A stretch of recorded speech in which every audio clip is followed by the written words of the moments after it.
मैंने देखा कि एक व्यापारी को तकलीफ आती है कि उसको बिजनेस बड़ा तो करना चाहता है पर जानता नहीं, उसके पास जानकारी नहीं है। इसके लिए मैंने कई affordable problem solving short term courses launch किए हैं 2 महीने 3 महीने के, क्योंकि हमने आप सबसे मुलाकात करी अपने यूट्यूब चैनल के थ्रू और अपने इवेंट्स के थ्रू, जहां आपने मुझे अपनी नीड, इंटरेस्ट, कंसर्न, एक्सपेक्टेशन बताए। वर्किंग कैपिटल एक बहुत बड़ी तकलीफ है। क्या है वर्किंग कैपिटल? पहले इसको जरा समझते हैं कि बिजनेस फेल क्यों हो जाता है। देखिए, पहली चीज, अगर आपको कैश मैनेज नहीं करना आया अपने बिजनेस में, आप day to day operations manage नहीं कर पाएंगे। आपकी इन्वेंट्री और इक्विपमेंट पे अगर आपको और पैसा लगाना है, आप नहीं कर पाएंगे, नया प्रोडक्ट नहीं खरीद कर पाएंगे, और पैसा कलेक्शन में ध्यान चला जाएगा।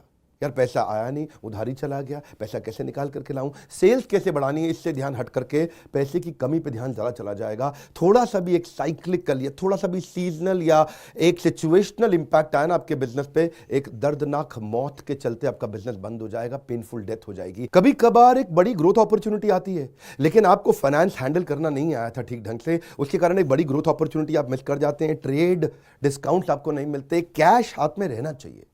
क्या होता है ये वर्किंग कैपिटल का बिजनेस? देखिए, ये ऐसा बिजनेस है, ये एक ऐसी स्ट्रैटेजी अगर आप सीख गए तो पीछे से आने वाले सप्लायर के पैसे पे ही आप बिजनेस कर जाएंगे, आपको अपना पैसा ही नहीं लगाना पड़ेगा। चाहे आप प्रोडक्ट में हैं या सर्विस में हैं, कैश मैनेज करना आना चाहिए, नहीं तो आपकी फाइनेंशियल रेपुटेशन खत्म हो जाएगी और हो सकता है कि जिनको आपने उधार देना है वो एनसीएलटी जाके आपका वाइंडिंग अप पटिशन डाल के धंधे को खत्म कर देंगे। अब वर्किंग कैपिटल के अलावा कुछ टेक्नोलॉजी की समझ बहुत जरूरी है। एक दुकानदार को भी हम चाहते हैं कि वो अपने बिजनेस को ऑटोमेट करना सीखे। क्या होता है ऑटोमेशन बिजनेस का? एक रिटेलर भी जब तक अपने करंट दुकान को ऑटोमेट करके पूरी तरीके से इससे बाहर नहीं निकलेगा, वो गल्ला नहीं छोड़ पाएगा, नेक्स्ट ब्रांच नहीं खोल पाएगा, नेक्स्ट ऑफिस नहीं खोल पाएगा, नेक्स्ट कंपनी, नेक्स्ट फैक्ट्री नहीं डाल पाएगा। आपको ईआरपी और सीआरएम की समझ होनी चाहिए।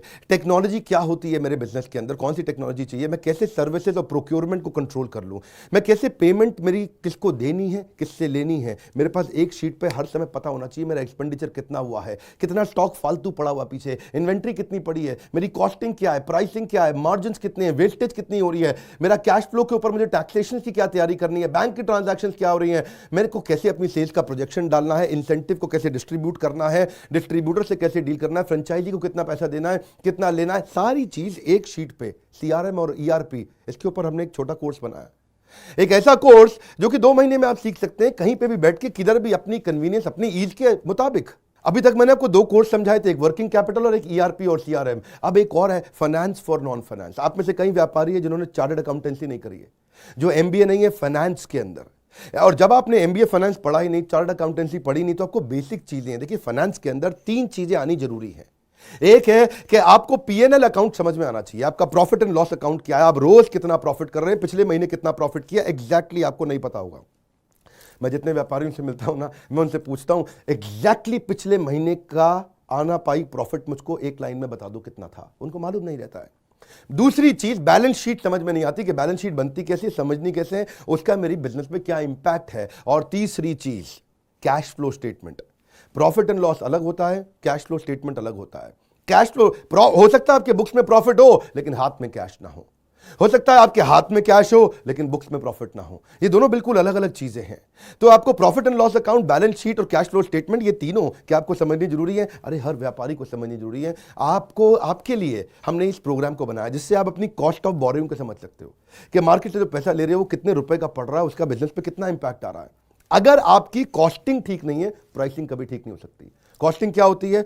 एक आपने जूस की बोतल बेची, एक्चुअली वो बोतल बनाने में कॉस्ट कितनी आ रही है, तो वो एक पर यूनिट कॉस्टिंग कैसे निकाली जाती है। साधारण हिंदी भाषा में लोगों को सिखाने वाला कोई कोर्स एग्जिस्ट ही नहीं करता था। कई मैंने छोटे छोटे ऐसे कोर्सेज बनाए हैं, और कैसे हिंदुस्तानी व्यापारियों को मद्देनजर रखते हुए उनकी प्रॉब्लम्स को इकट्ठा करके, इसलिए हमने इसको नाम दिया है प्रॉब्लम सॉल्विंग कोर्सेज। इसमें रियल एग्जांपल्स डाले हैं, इसके अंदर केस स्टडी डाली हैं, इसके अंदर इंप्लीमेंटेशन के लिए आपको हमने असेसमेंट्स दिए हैं, एनिमेशन हर वीडियो के अंदर डाल दिया, रीडिंग मटेरियल डाल दिया ताकि रीइंफोर्समेंट हो जाए। आपको जब मन करे तब एक्सेस करो, आप जाके रीविजिट करो, फिर से जाके रीबिल्ड करो अपनी अंडरस्टैंडिंग को दोबारा पढ़ के। और मैंने ही खुद मिल करके अपने बेस्ट देश के ट्रेनर्स के साथ इन सारे कंटेंट को तैयार कराया है।